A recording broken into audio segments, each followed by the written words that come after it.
aquele dia que a gente foi lá no shopping, o que você fez no seu braço mesmo? O que a moça fez no seu braço, a tatuagem? Tirou a tatuagem. Era de quê? Ela de preto e ela de azul e ela de rosa e ela de colorido. Mas o que ela desenhou? Foi uma bola? Borbolete. Ah, borboletinha. Mas eu tirei. Pois é, por quê? Porque tinha feio. Tava feio? Tava, eu vou fazer mais uma minhoca e borboletinha, tá? E aí você foi lá naquele negócio brincar, tinha um palhaço? E aí, que você ficou com medo? Por quê, gente? Porque eu não fui dançar com ele. Por quê? Porque ele é muito feio.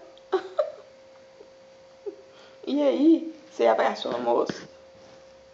Ela cuidou de você? É? Eu fiquei com a moça. É? Ela é boazinha.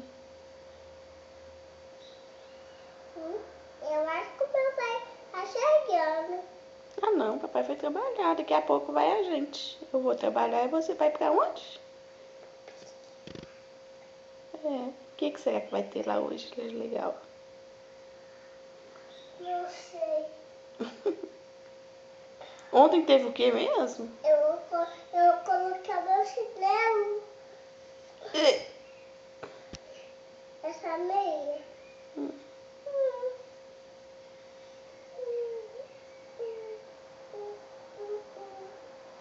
Qual o seu nome? Sofia. De quê? Tá de Saracunha. Ué, e o Santos?